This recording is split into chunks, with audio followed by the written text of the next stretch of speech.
Aqui estamos de volta com o nosso Entendendo os Pontos Divergentes e eu gostaria de convidar você, meu amado telespectador, a continuar examinando a Palavra de Deus, a mandar os seus comentários, as suas perguntas, as suas sugestões, as suas críticas, enfim, nos ajude a melhorar o nosso momento de meditação na Palavra do Senhor nosso Deus.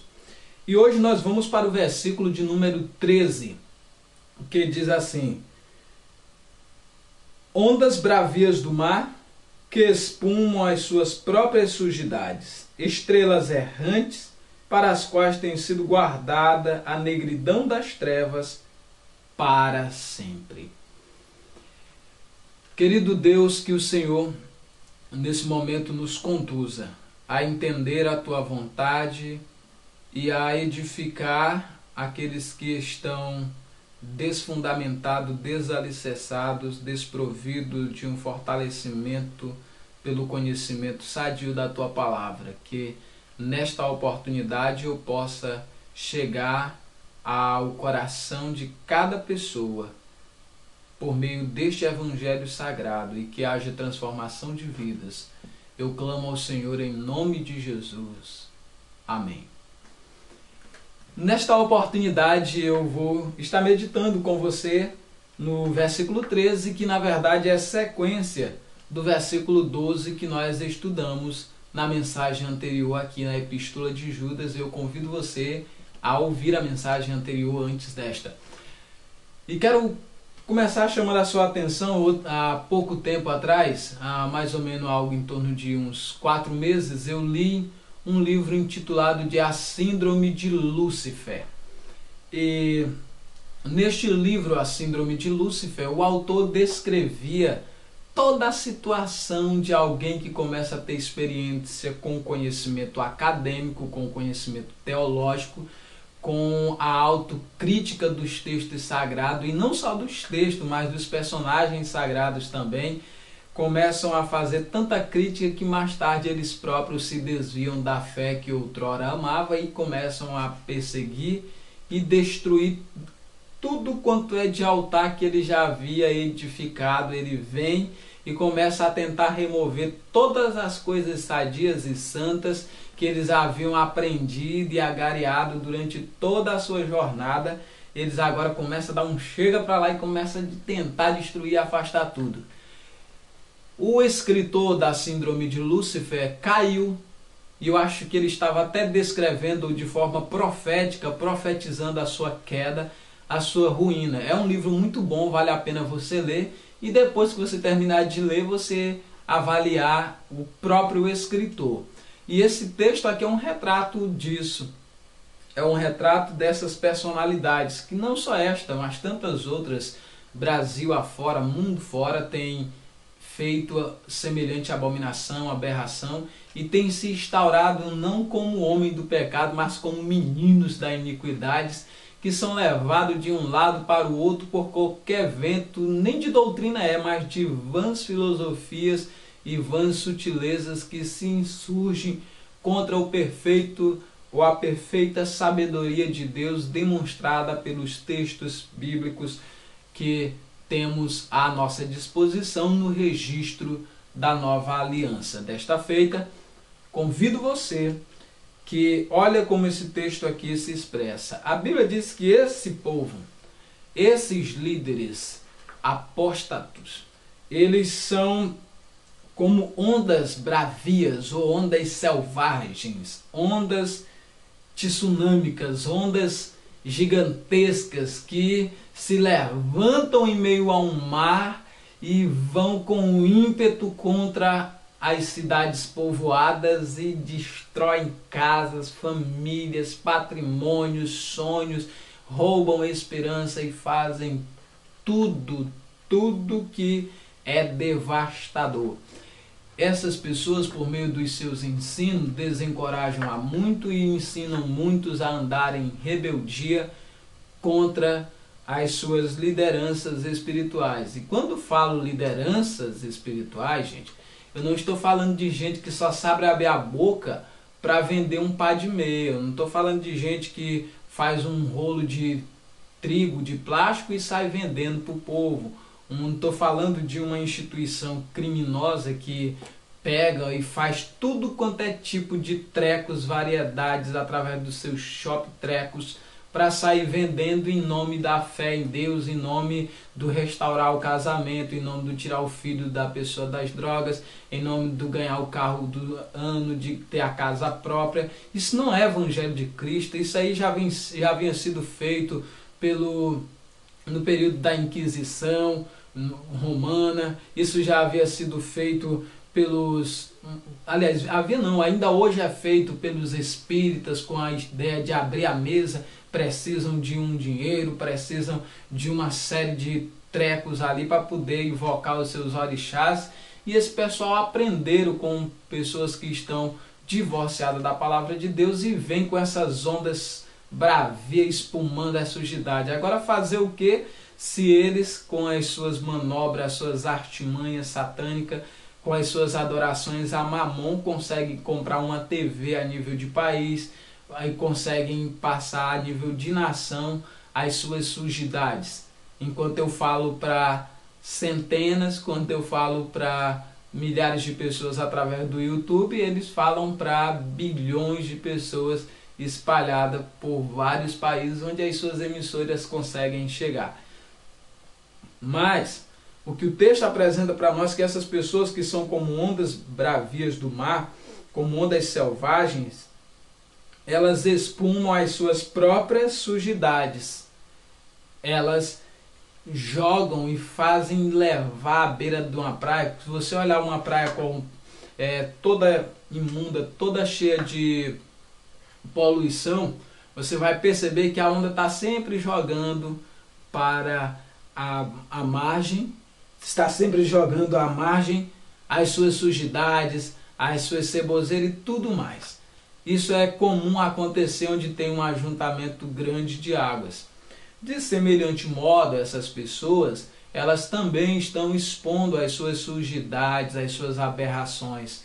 E coisa terrível não é o que você assiste na TV não, porque ali é uma coisa totalmente disfarçada. Aquela programação que vai para a TV, apesar de repudiante, imunda, imoral e aversa ou contrária ao evangelho sadio de Deus, nem se compara se você vai a um templo onde a coisa é mais séria. A pessoa chega endemoniada e ele não quer nem saber, tem que fazer um sacrifício, traz R$500, traz não sei quanto, e começa a voar no bolso das pessoas, se aproveitando do momento de fragilidade delas. E isso aí não é evangelho de Deus.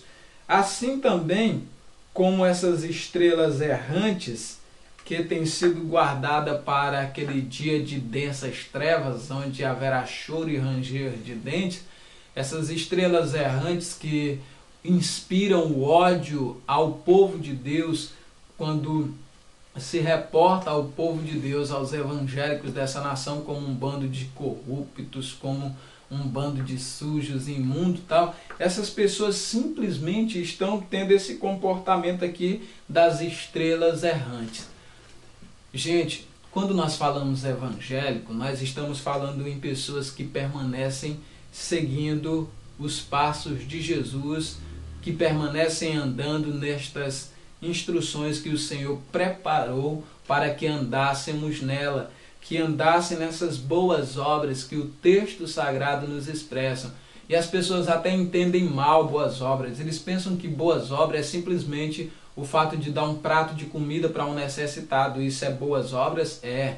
E é chamado de esmola. E Cornélio, mesmo antes de servir a Deus, ele chamou a atenção de Deus para si quando ele fazia isso. Agora é bom a gente entender uma coisa, que eu vejo esses líderes divorciados da palavra de Deus explicando sem entendimento, é que depois o Senhor também falou com Pedro e mandou ele ir até a casa de Cornélio, para que Pedro ouvisse as palavras mediante as quais Cornélio e toda a sua casa fossem salvos. Porque Cornélio chamou a atenção de Deus, fazia as suas esmolas, de continuar a Deus, embora não fosse servo de Deus e ainda não fosse uma pessoa salva. Ele passou a ser salvo depois que ele teve aquele encontro com a palavra de Deus, quando o Senhor inquieta Pedro a ir à casa dele e levar as palavras mediante as quais seria salvo ele e toda a casa. Então é bom que a gente lembre disso, porque essas pessoas começam a trocar as coisas, elas começam a atropelar tudo. Elas dizem que a salvação é pela graça e depois salva o Chico Xavier pelas obras. Quer dizer, esse povo aí precisam se converter e entender a palavra de Deus como ela é. E a Bíblia diz que essas estrelas errantes que saem arrastando as pessoas nas suas ondas de ensinos deturpados e corrompidos, tem um prêmio para eles, tem um salário para eles. Todo trabalhador é digno do seu salário, e o salário por essas aberrações, por esses pecados, por essas maldades contra Deus e o seu povo, é exatamente a destruição das suas almas. A Bíblia Sagrada diz que têm sido guardados, eles têm sido preservados para a negridão das trevas para sempre. Olha só, o texto diz que aquele dia de densas trevas é o que esperam eles por toda a eternidade. Minha gente, quando a gente usa esse santo texto, a Bíblia Sagrada, nós temos que ter total respeito pela palavra de Deus. Essa é a palavra que Jesus disse: olha pessoal, o ser humano não vive só de pão, mas vive de toda a palavra que tem origem na boca do Senhor nosso Deus.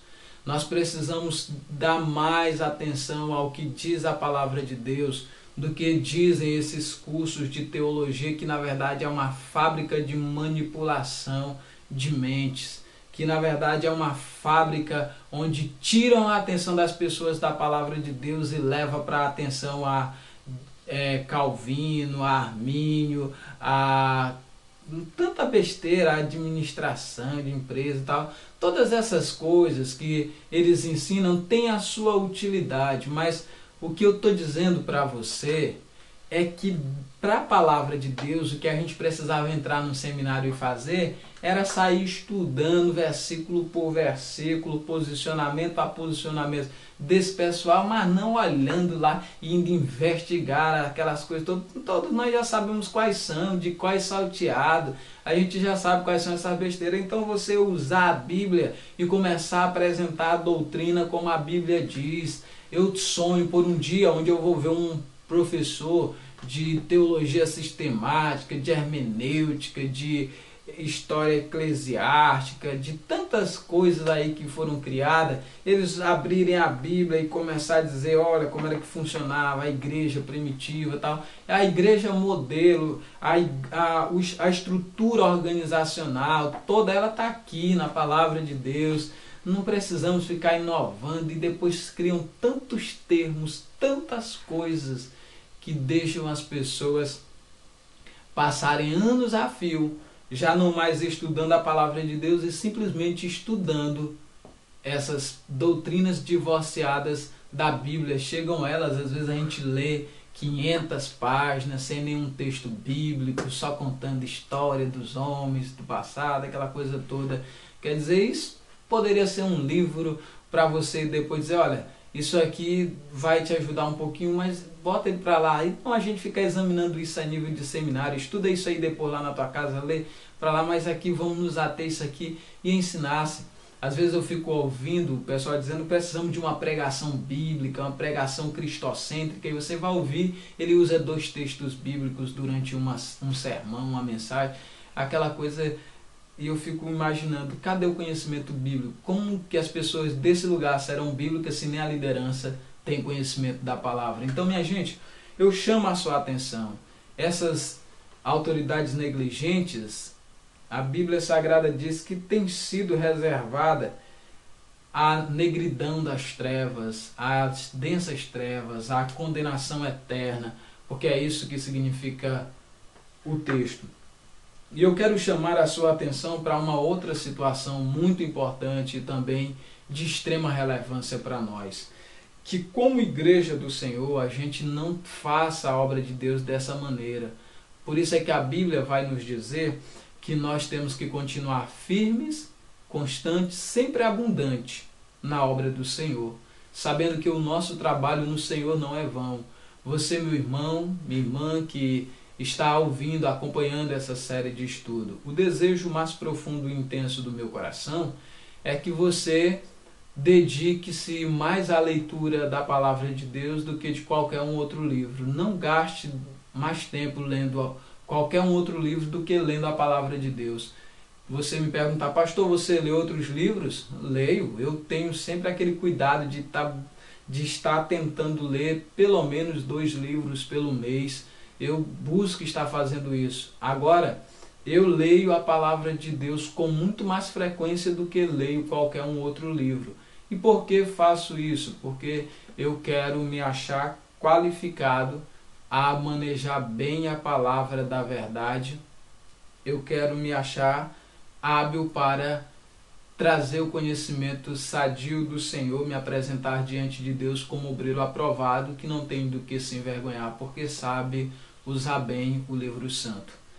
E esta foi e é a nossa meditação para hoje, e eu espero você no nosso próximo programa. Recomendo você assistir todos os outros vídeos e convido a você a enviar as suas perguntas, as suas sugestões, as suas dúvidas, enfim, a me ajudar a promover o conhecimento da Palavra de Deus. E quando você for explicar isso para outras pessoas, não fique dizendo, o pastor Francisco, o pastor Francisco. Não, esqueça meu nome, aprenda a interpretação, interprete o texto, fale menos de homens, fale menos de... Não precisa citar fonte nesse caso aqui não precisa não. Vai citando o texto e diz como foi que você aprendeu. É isso que você tem que fazer, porque essa é a coisa mais importante. O que é poder de Deus para salvar é a Palavra de Deus. Que Deus em Cristo abençoe você, toda a sua família, que a graça do Senhor inunde o seu coração e a sua casa, em nome de Jesus.